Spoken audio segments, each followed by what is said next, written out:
Imani Washington adjusted the microphone, her reflection briefly catching in the polished boardroom table of Innovatech Solutions. She was a senior analyst, a title earned through years of dedication and a razor-sharp intellect that could cut through complex data like a surgeon's scalpel. Yet, in this room, and indeed within these office walls, her achievements often felt muted, her presence tolerated rather than celebrated. Today, she was presenting a critical project update, the culmination of weeks of tireless work, often stretching late into the nights. The air in the room was thick with the usual undercurrents. Her supervisor, Brenda Hoskins, a woman whose smile never quite reached her eyes, watched with an expression that Imani had learned to interpret as barely concealed skepticism.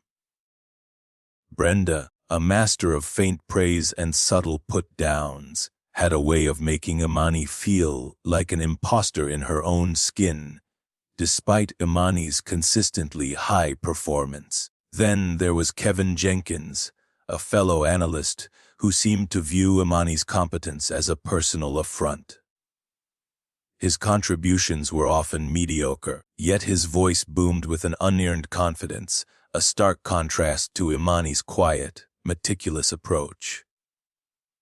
He and a small clique that orbited him were the primary sources of the daily microaggressions, the accidental interruptions when she spoke, the condescending explanations of concepts she herself had mastered, the coffee room whispers that ceased abruptly when she approached.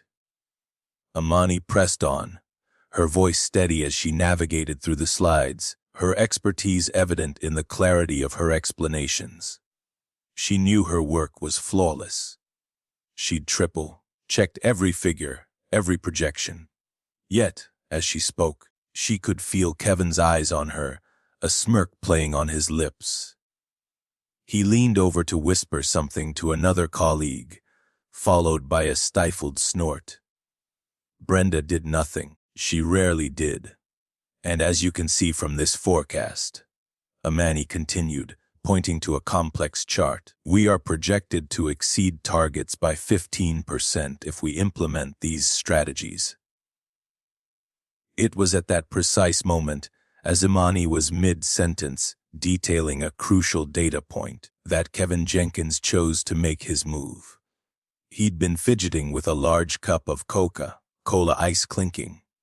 With a theatrical sigh of "Oops, clumsy me," that fooled no one. He lurched forward, his arm extending. The dark, sugary liquid arced through the air, not just splashing, but drenching the front of Imani's cream-colored blazer, her crisp white shirt, and the meticulously prepared presentation notes on the table before her.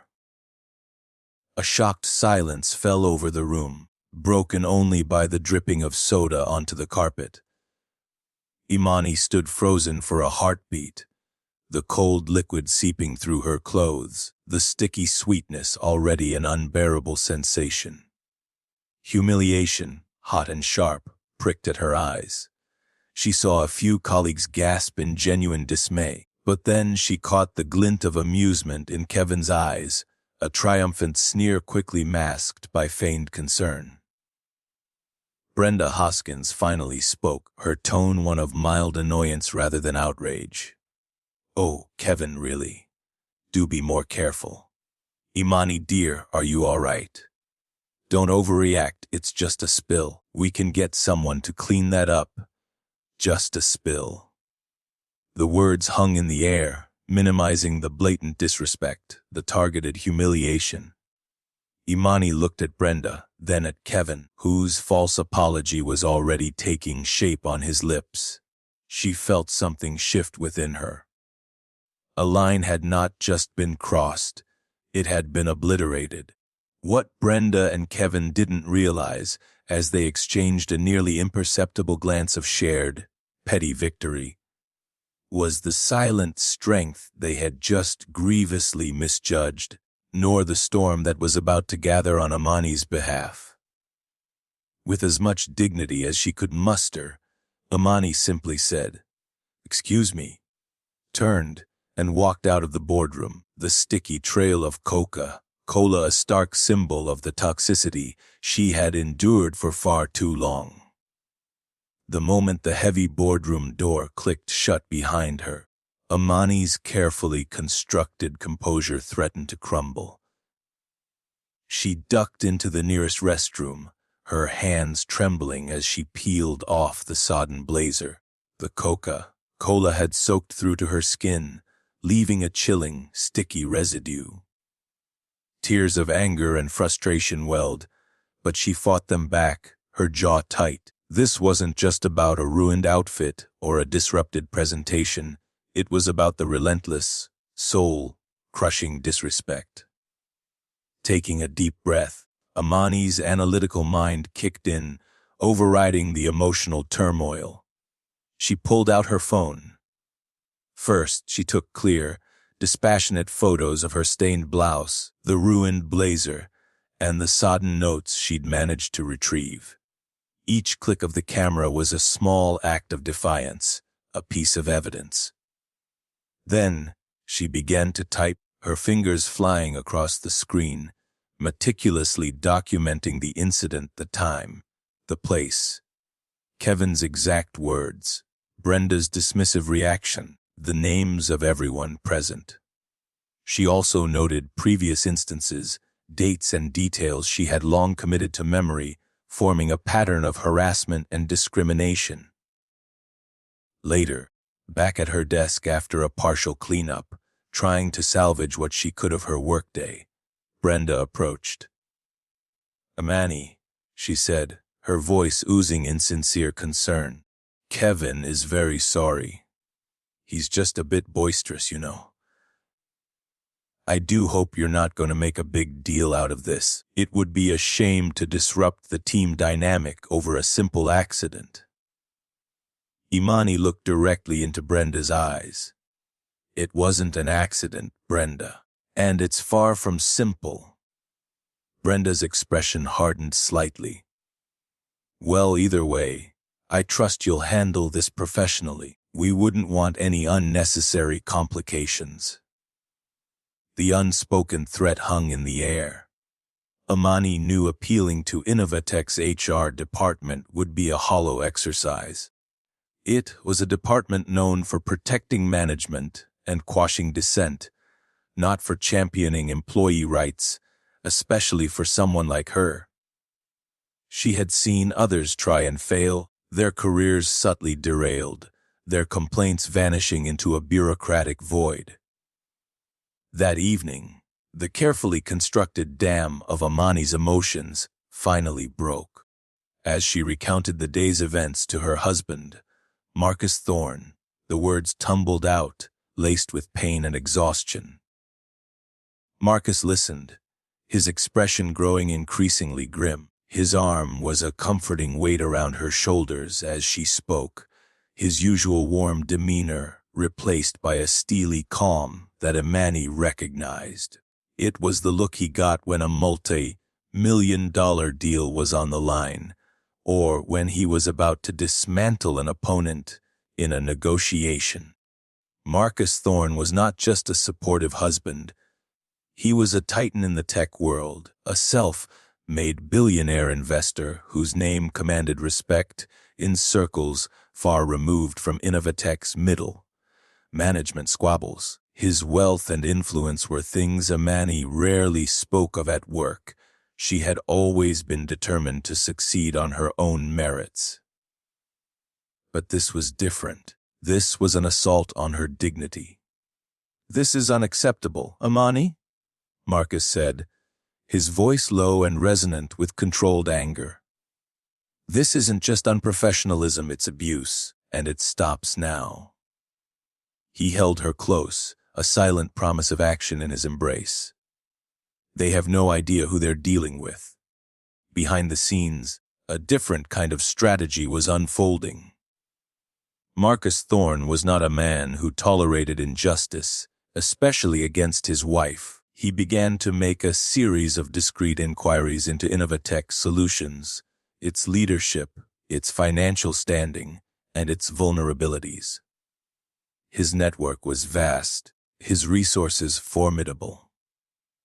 He wouldn't just address this incident, he would scrutinize the entire environment that allowed it to happen. Imani walked into Innovatech Solutions the next morning with her head held high, a stark contrast to the hunched shoulders and averted gazes Brenda Hoskins and Kevin Jenkins probably expected. Her outfit was immaculate, her demeanor composed, though a current of steely resolve ran beneath the surface. Their surprise was palpable. Kevin, lounging by the coffee machine, nearly choked on his drink. Brenda, emerging from her office, offered a tight, forced smile. "Imani, good to see you're feeling better," Brenda said, her tone dripping with false solicitude. "I was always fine, Brenda," Imani replied coolly, walking past her to her desk. "Just focused on my work." The attempts at gaslighting began almost immediately. Whispers followed her down the corridor, suggesting she was making a mountain out of a molehill, or that she had misinterpreted Kevin's playfulness. Kevin himself adopted an air of wounded innocence, loudly proclaiming to anyone who would listen how sorry he was for his clumsiness, and how some people just can't take a joke. Imani ignored them, channeling her energy into the critical project that was fast approaching its deadline. Her analytical skills, the very talent her superiors often downplayed, were now indispensable. She found errors in datasets that others had missed, streamlined processes that had been clunky and inefficient, and her insights were proving crucial to securing a major client contract. She worked with a quiet intensity, her focus a shield against the toxic atmosphere.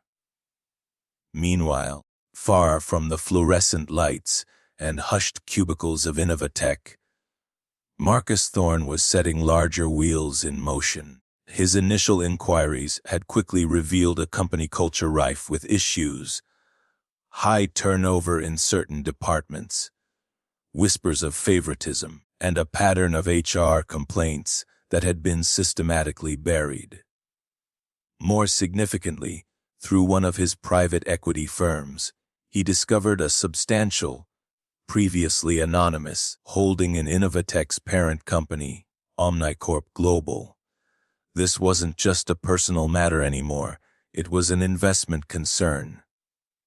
Marcus, using his leverage as a significant, albeit until now silent, stakeholder, arranged an urgent, high-level meeting with Innovatech's CEO, Mr. Arthur Henderson. He didn't reveal the full extent of his personal connection, merely citing grave concerns about internal management practices, employee conduct, and a pervasive toxic environment at the Innovatech Solutions subsidiary that pose a direct threat to shareholder value and corporate reputation.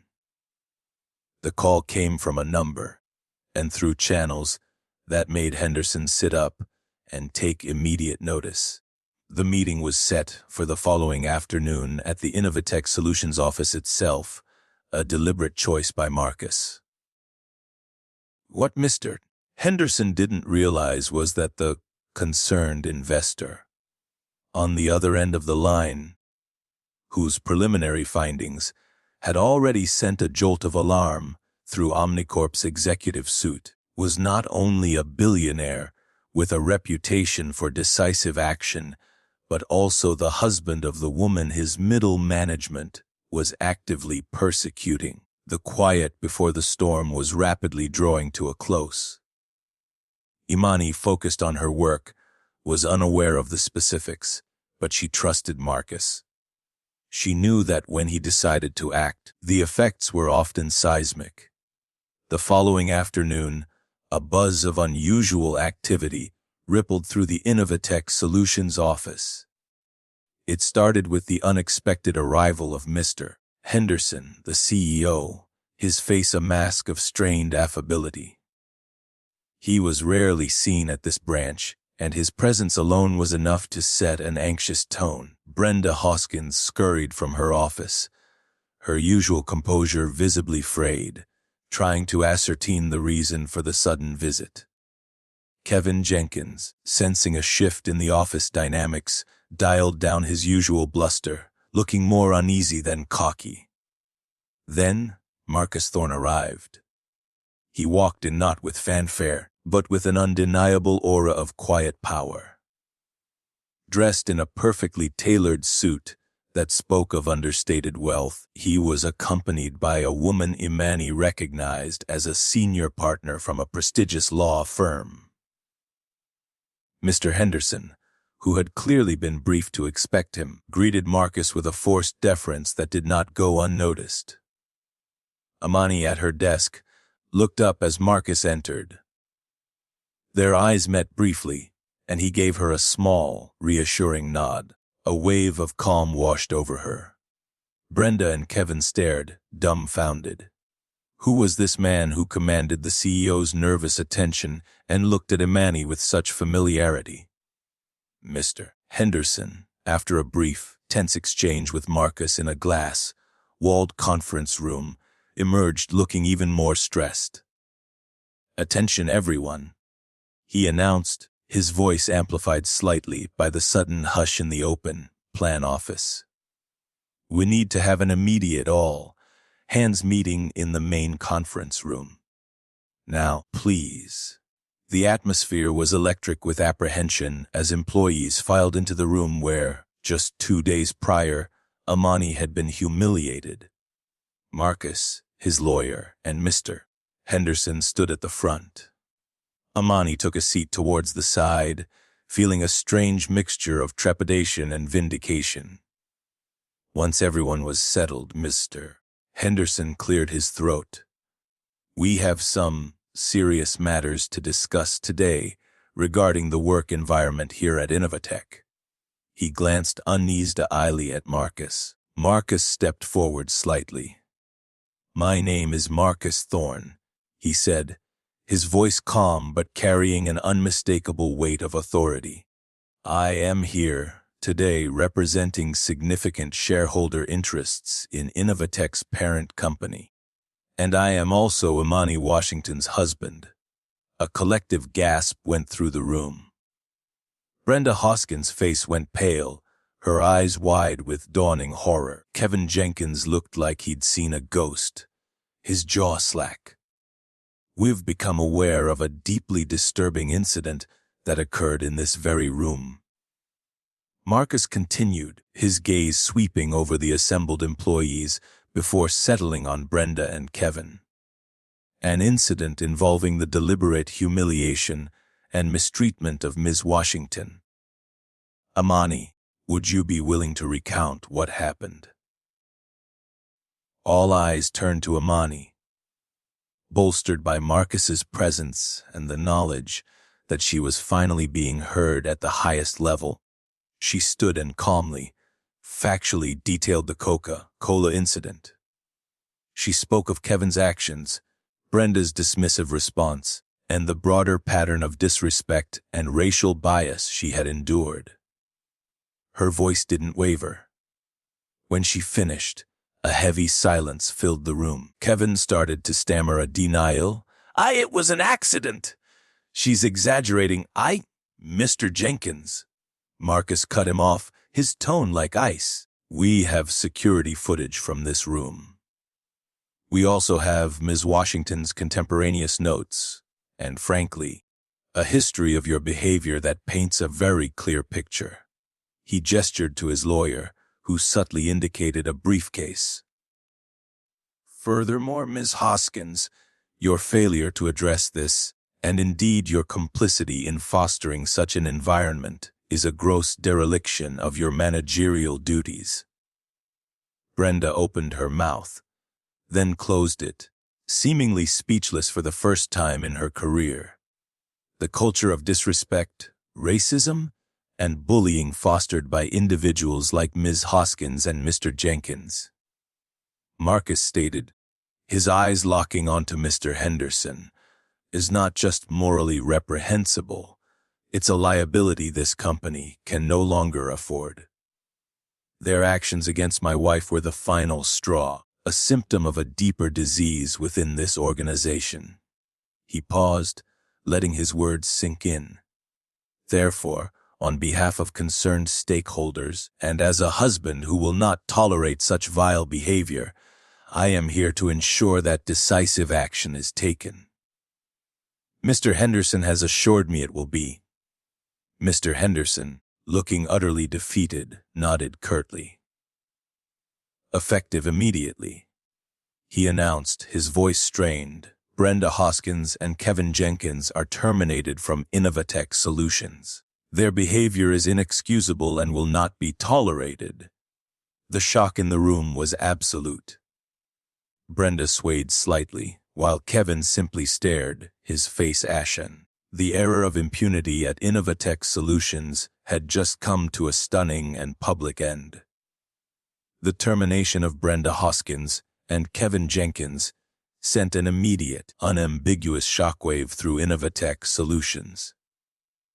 Security personnel, summoned discreetly, escorted a sputtering Brenda and a stunned, silent Kevin from the premises, their personal effects to be boxed up and sent later. For the remaining employees, the scene was a stark illustration that the old ways of doing things, the casual cruelty, the ignored complaints, the protected bullies were over. In the days that followed, Mr. Henderson, under intense pressure from Marcus Thorne and the board of Omnicorp Globals, who were now fully appraised of the situation and its potential fallout, moved with uncharacteristic speed. He issued a company-wide apology, first directly and personally to Imani, and then to all employees, acknowledging the failures in leadership and vowing a comprehensive overhaul. True to his word, and with Marcus's team providing expert, non-negotiable guidance, changes began to manifest. The HR department was restructured from the top down.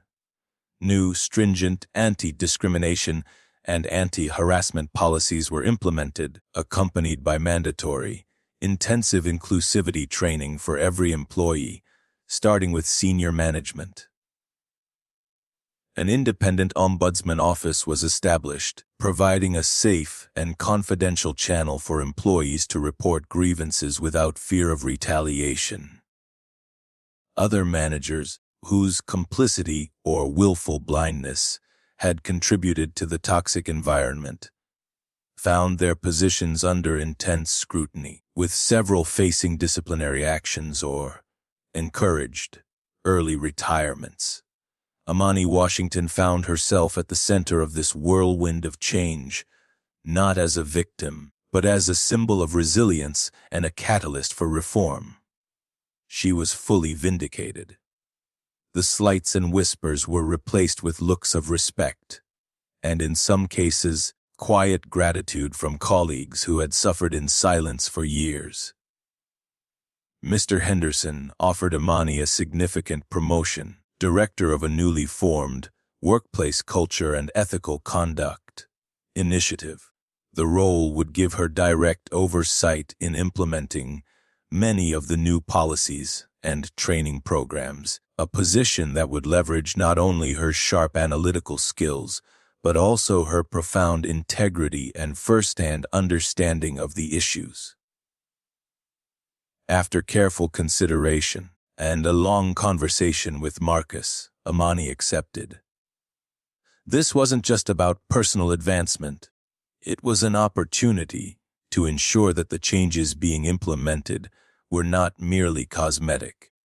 It was a chance to help build an environment where talent could flourish regardless of background, where respect was the baseline, and where no one else would have to endure what she had.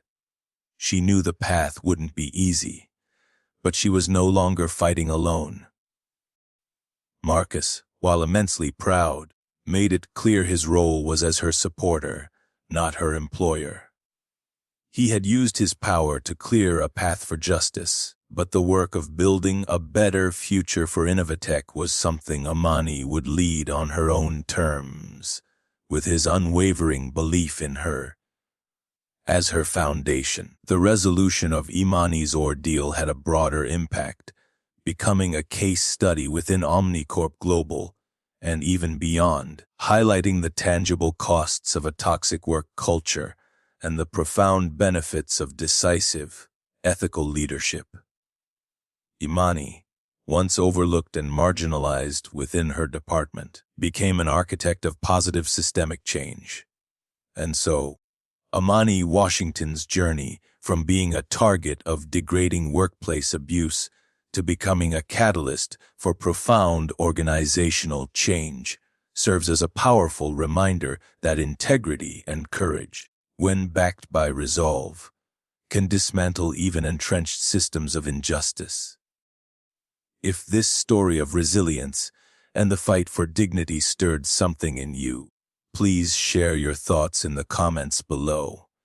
Give this video a thumbs up, and don't forget to subscribe for more inspiring narratives about people who turned adversity into triumph.